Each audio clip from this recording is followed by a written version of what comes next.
College Algebra, Chapter 1, Section 6, Absolute Value Equations and Inequalities. First of all, make sure you understand that the absolute value signs mean that it's got to be positive. In order to solve an absolute value equation or inequality, the absolute value must be by itself. So the first thing we're going to do is subtract this 2 over. Now that gives us absolute value 2x minus 3 equals 5. At this time, we have to solve for two different answers, because the inside of this can be a positive 5, because the absolute value of positive 5 is 5, and it can be a negative 5. So what we have to do is we have to take that 2x minus 3 out, set it equal to 5, and 2x minus 3 and set it equal to negative 5. I've circled them again because we're in two-step form. All we have to do is add 3, we get 2x equals 8, divide by 2, we get x equals 4. Add 3, we get negative 2, 2x equals negative 2, divide by 2, we get x equals negative 1. So here are our solutions, 4 and negative 1. If we take this 4 and put it back in here, 2 times 4 is 8, 8 minus 3 is 5, there's our positive 5. If we take this negative 1 and put it back in there, negative 1 times 2 is negative 2 and negative 3 are negative 5, there's our negative 5. We come over here to example 4. This is an inequality. Same rules hold true, and same thing that we talked about before. Notice that the first thing I did here, notice there's nothing attached to the absolute value, so we don't have to move anything. But what I did first was rearrange the inside of the absolute value so it's in two-step form.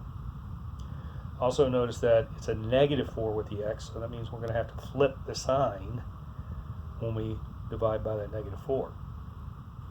So I set it up as negative 4x plus 1 is less than 5. Now, here's the other thing. When we come over here to set it up for the negative, we have to flip the sign.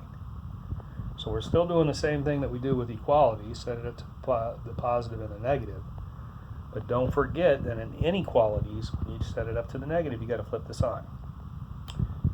So we subtract 1 over, we get negative 4x is less than 4. Divide by negative 4. We got to flip the sign. 4 divided by negative 4 is negative 1. Come over here, subtract the 1, we get negative 6. Divide by the negative 4, we got to flip the sign. Reduce the fraction, we get 3 halves. So here's what happens with this. Okay, we've got x is greater than negative 1. So here's negative 1, and don't forget your 0. And this was shaded in purple, all the way going to positive infinity. If x is less than 3 halves, here's 3 halves, this is shading towards negative infinity. The answer to the graph is where the green and the purple came together. So we can write that as we come from the left. First value we hit is negative 1, which is less than all the x's, which all the x's are less than 3 halves. That's how we get that algebraic notation. The interval notation, remember, less than is a parentheses. Well, we can just do it here. Parentheses negative 1 to parentheses 3 halves. And there's my 3 representations there. Remember, when you're doing work for me, when you're doing a test, the answers must have all 3 representations. Graphical, which is here, algebraic, interval. Coming over here we have absolute value of 2x minus 5 greater than 3. There's nothing attached to the absolute values, so we can go ahead and set it up. We got 2x minus 5 greater than 3, 2x minus 5 less than negative 3. Remember, when we switch the sign, we got to flip the sign for the inequality.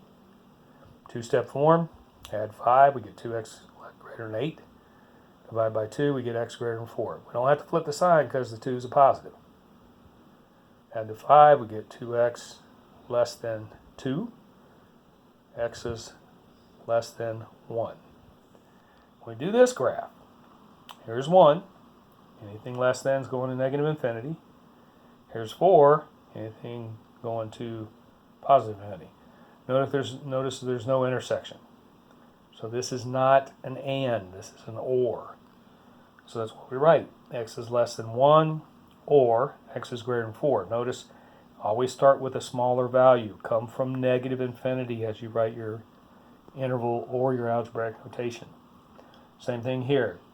This is negative infinity to 1, parentheses, or leaving 4 and going to positive infinity. A couple of things I want to make reference to is right here. If you look at number 23, it says absolute value of u minus 2 equals negative 1/2. This is no solution because the absolute value can never be equal to a negative value.